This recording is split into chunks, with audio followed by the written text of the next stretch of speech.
Ang maiinit na showbiz balita, akin ang inilalabas sa programang Tindig by Etema Robles sa Portion C na Celebrity Hour every Tuesdays telecast sa Kakampi Online. Pero ang mahalagang panauhin ay binibigyan ko ng puwang na makilala ninyo ng lubusan, lalo't higit na may kinalaman ang skills para sa career guidance ng ating kabataan. Panoorin po natin sila.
Sa Celebrity Hour na maghatid sa inyo ng saya at mga balita mula sa iba't ibang sektor ng lipunan. Mrs. Belen Atendido. Pinapabot ko po sa Department of Transportation and Communication. Tama na po yung ika nga na pagninegosyo. Kasi po ay pakikaplaka natin kailangan sa ibang bansa pagawin. At pakitignan din po ninyo ang ating mga sticker nagpe-pay. Mabuti pa ho nung araw hindi ho nagpe-pay ang sticker natin. Tama na po yun kasi kailangan na po natin tulungan po ang ating mga mahihirap.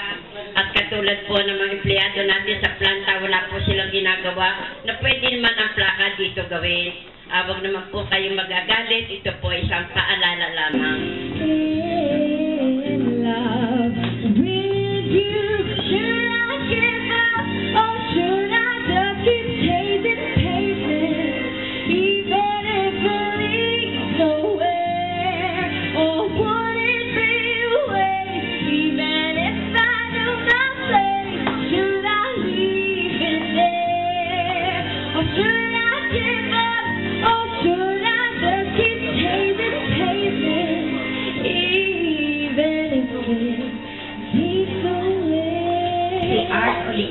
Na isang composer at singer. So, ilan na ang na-compose mong mga kanta?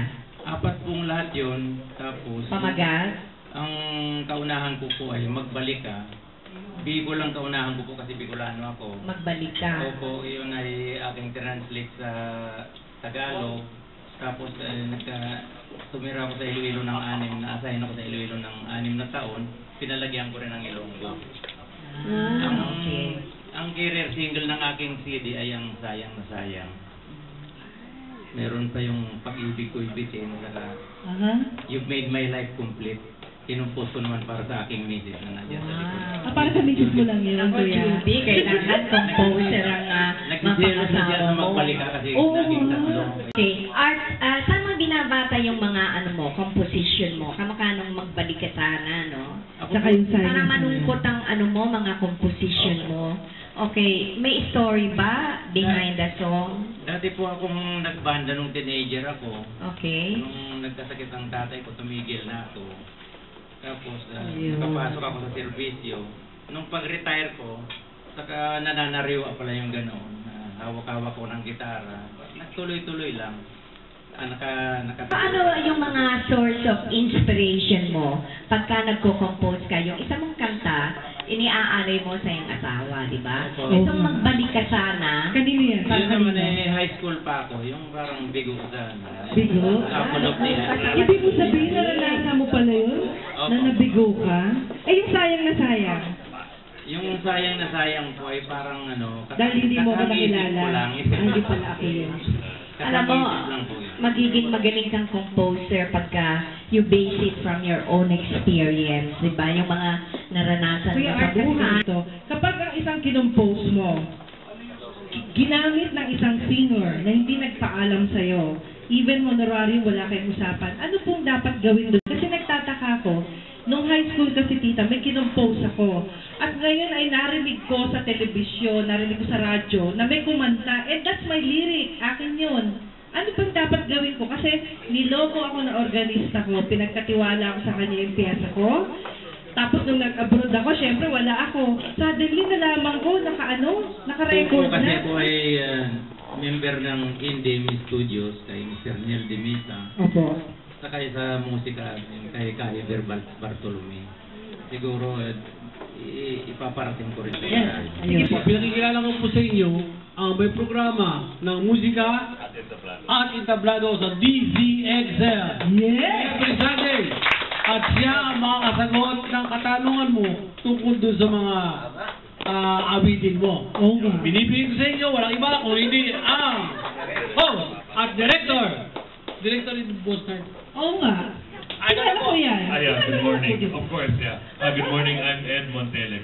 We have a radio show, it's called Música de Tablado. It's on DZXL. It happens every Yes, Sunday.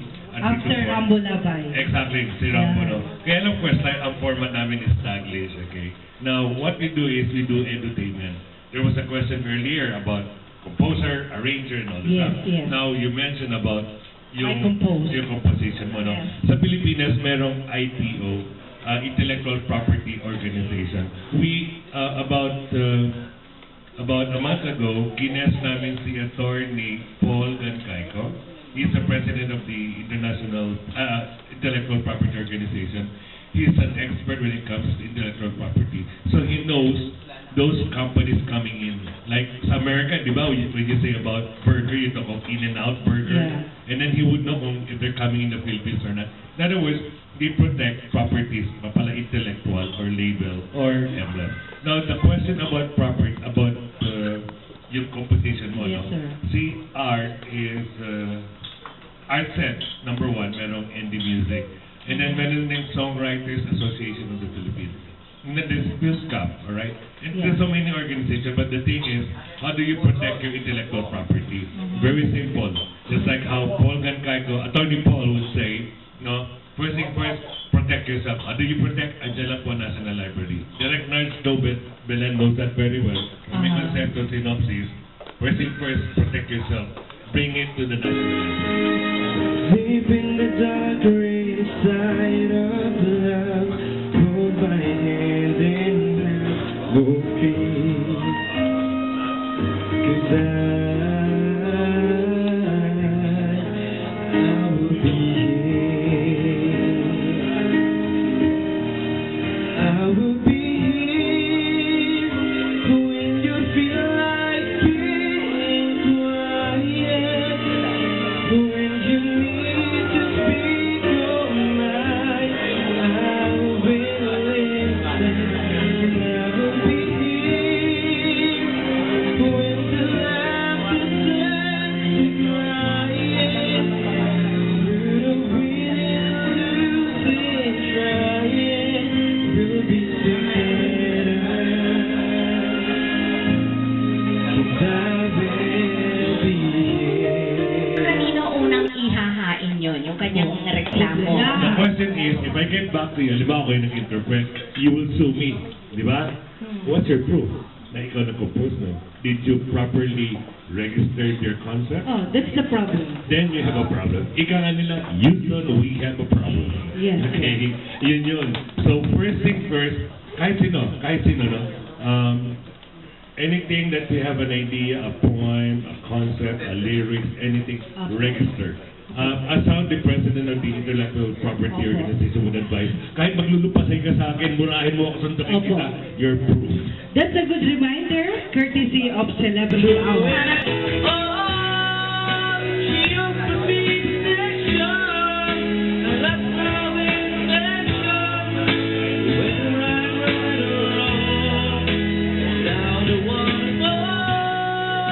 Forever is my dignity. Know the life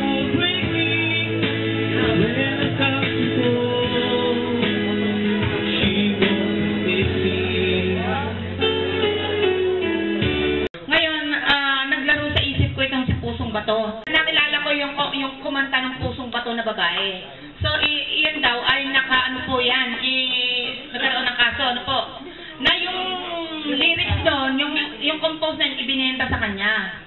Ngayon, ang sabi ko, kaya sino po ba ang talagang original na sasabihin mo na kumanta noon? Ang may-ari, dahil ibinenta naman niya di ba? Ngayon, yung may-ari, kung sumikat, inano din niya, di ba? Dinasyon niya din, di ba?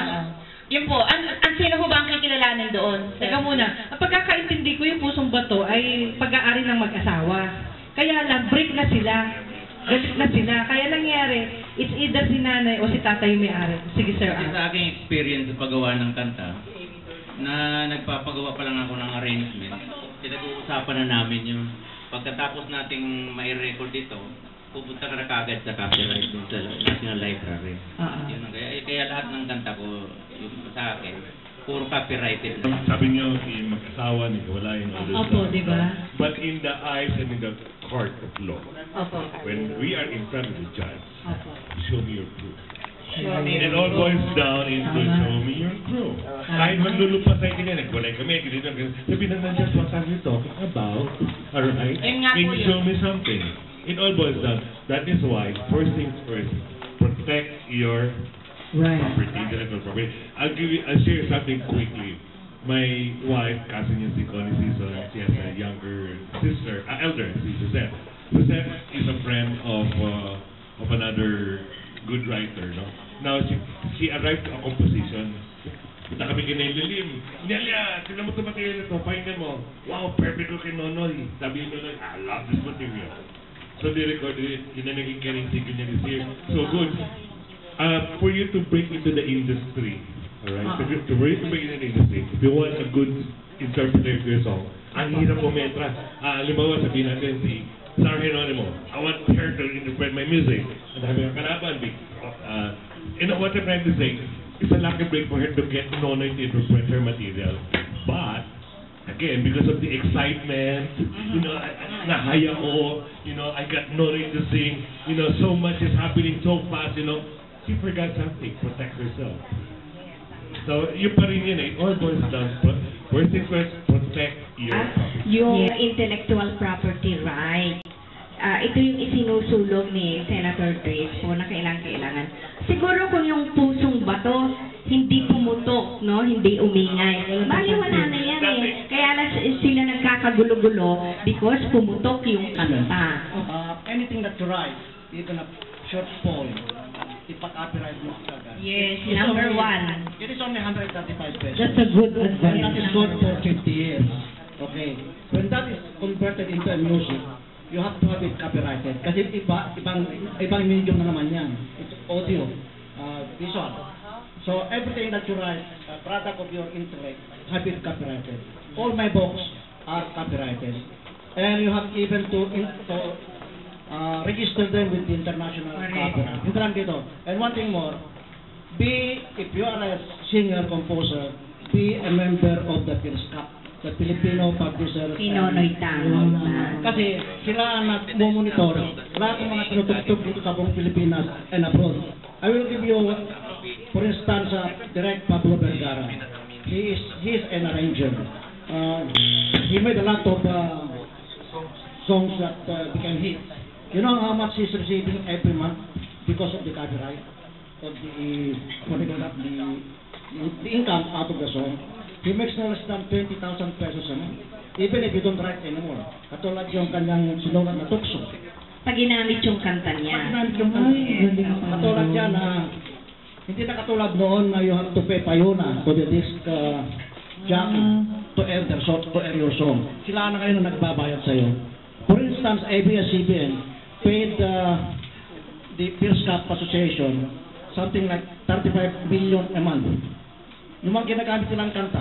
So, with just one or two songs that you can compose and becomes very popular, you become a pensionado. After that. So, try to be a member of these organizations. Katulad yan, meron silang indie music organization, you try to become a member. If you are an actress or you are an actor, you become a member of the kapisanan ng mga artista ng pelikulang Pilipino. Just like myself, I am the chairman of the kapisanan ng mga direktor ng pelikulang Pilipino. So you try to be a member always. of any organization para they will boss you up. Bataan ko. Meron akong nabili na kanta na may tugtog na may arrangement na from a famous composer that was Gil Cruz. Kasi siya daw po ang magaling na composer ni Miss Nora Aunor. That time.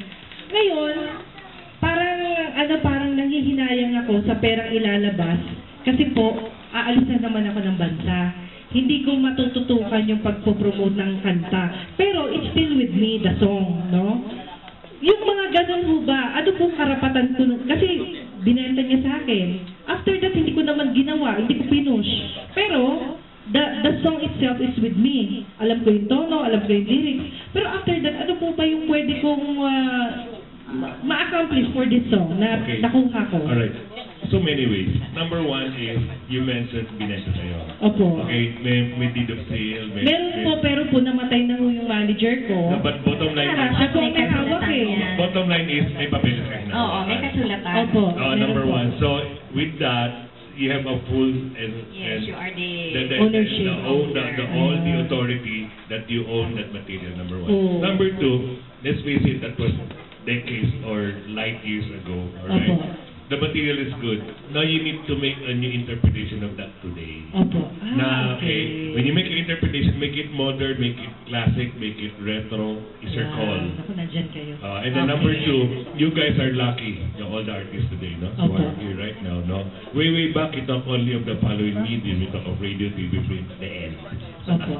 Meron kami ng bedtime story, alam niyo yun, no? But anyway, Ganun. no. What I'm trying to say, we're all limited to tri-media. Opo. Nowadays, alright, let me say something. You want to get into the industry, you know, as directed, you'll earn money from your royalty and all this stuff, but that's minor, very minor. You use the social media, you use the non-media for you to get exposed. You get yourself out there on what you're doing now is very good. What I'm trying to say, magpaputokin sa material, beyond the traditional media, that's where the money will come in and the popularity. This Korean guy, you know very well, di ba? What happened to him? He's nowhere, but he made social media. And he made good.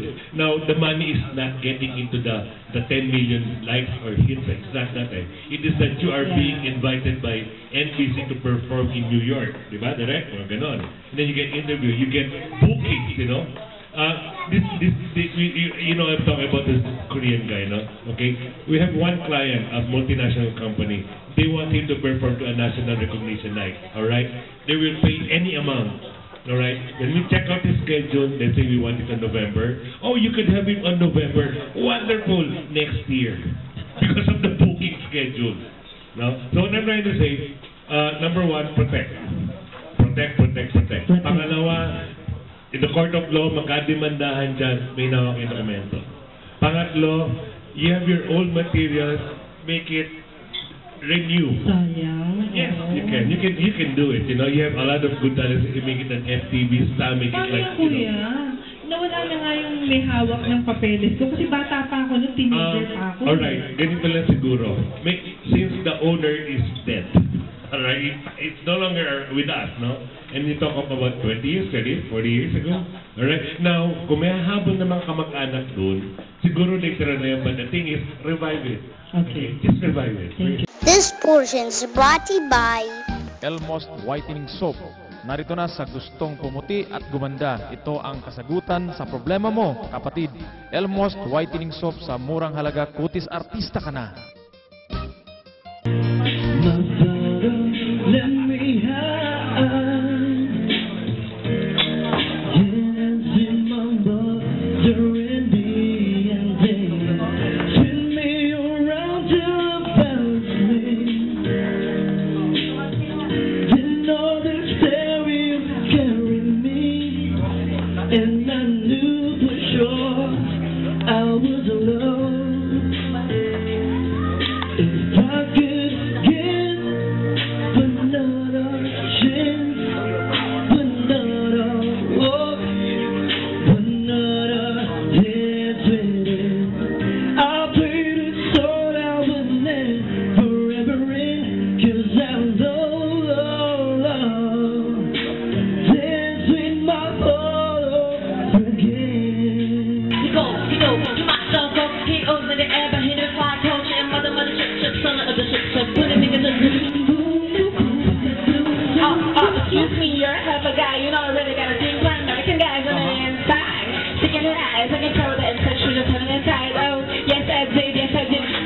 please tell me who the F.I. is? I am tired of I'm not to do that.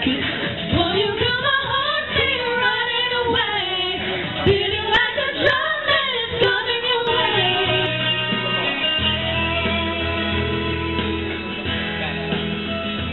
Minsan sinapit mo nang una kang magkita. Kaya na po sa may ermita at umubuka sa aking tabi. Di mo pansin, minamasdan kita. Habang naglalakbay sa rohas ulan, di ko mapigilan, muli kang sulyapan. Ngunit daglian ka, bumaba sa baklan, patungo sa landas ng simbahan. Sayang na sayang, bakit gano'n naman? Di man lang nakuha ang address mo pangalan. Habang papalayo, ako'y nag-aabang na kahit sandali, lumingon ka man lamang. Miss Loretta Halandoni o Uy. Ano yung job description ng isang business partner? Kahit business partner kaming Direk Tony Reyes, no? Blockbuster. Nasubukan kong ako lahat. Ang ibig sabihin, hindi lang ako nagre-rely ng kung sinong gagawa or gano'n. Siyempre, alam mo tusa mo yung director. So, on my own, ako yung gumagawa.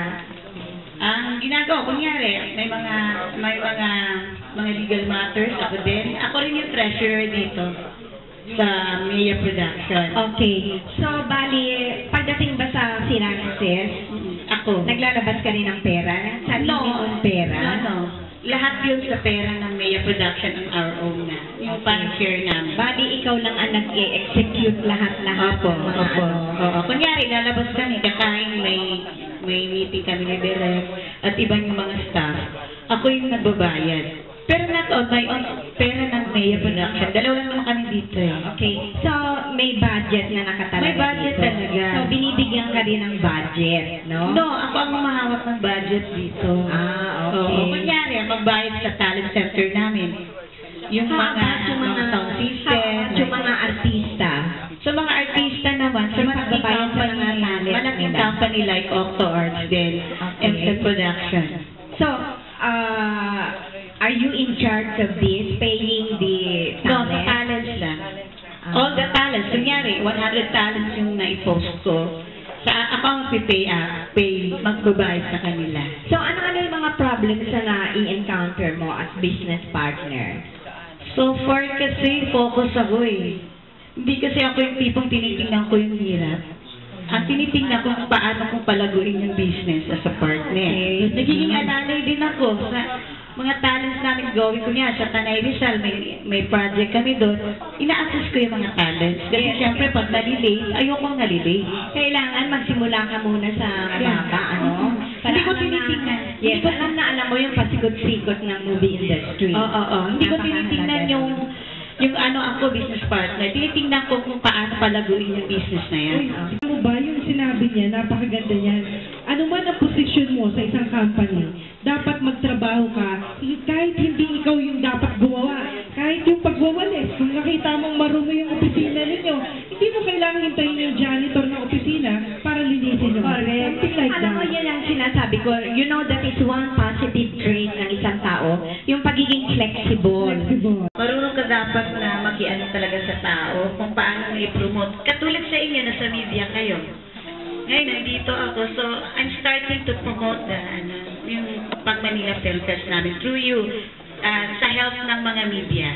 Number one is you disseminate information about how to succeed dyan sa inyong entries. Okay, maganda na lang yung mga katulad mo na ipopromote sa celebrity award, yung inyong mga kasi there are some, let's face it, pag hindi televised, so hindi sikat na sikat yung programa, ayaw nilang mag-promote. Mali yun di ba? Kaya paging yung mga producers. Dagdagan na lang kapag meron. Meron din kaming production wherein nag-handle kami ng talent for workshop for adults, teens, and kids. AEI stands for Multimedia Entertainment.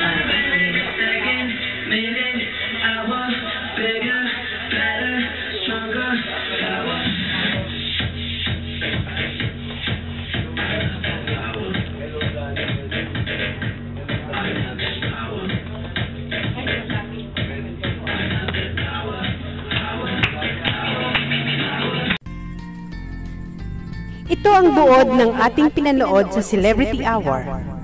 Una, ang tinuran ni Belen Atendido ay kapalpakan ng mga namumuno sa LTO, kung kaya nawawalan ng pangkabuhayan ang ilan nating kababayan na nagtatrabaho sa mga pagawaan. Pangalawa, ang karanasan ni Art Oliquinho sa larangan ng musika ay susug at patotoo sa Alpha Omega na buhay nating mga tao dito sa mundong ito na sumigaw ng uha. Pangatlo, ang mga kaalaman nila Nards Belen at Ed Monte Alegre sa profesyon na kanilang kinalalagyan ay libre nilang ipinamahagi sa mga kabataang performers na naroroon noong araw na yon. At ngayon, sa inyo na mga nanonood, nakakampi ko at katindig sa mga oras na ito. Pang-apat, ang promotion na ginawa ni Lori Ull sa pelikulang Big Bossing na entry sa darating na film festival ay nagpapakita na siya ay isang halimbawa ng multitask na tao na dapat na sa ngayon i-apply sa sistema ng bansa natin. Ang paliwanag sa apat na yan ay ibibigay ng inyong mami sa portion E nitong Tindig by Etamar Robles. Habang naglalakbay sa rohan sa ulibang, di ko mapigilan, muli kang sulyapan. Ngunit daglian ka, bumaba sa baklan, patungo sa landas ng simbahan. Sayang na sayang, bakit gano'n naman? Di man lang nakuha ang address mo pangalan. Habang mapalayo, ako'y nag-aabang na kahit sandali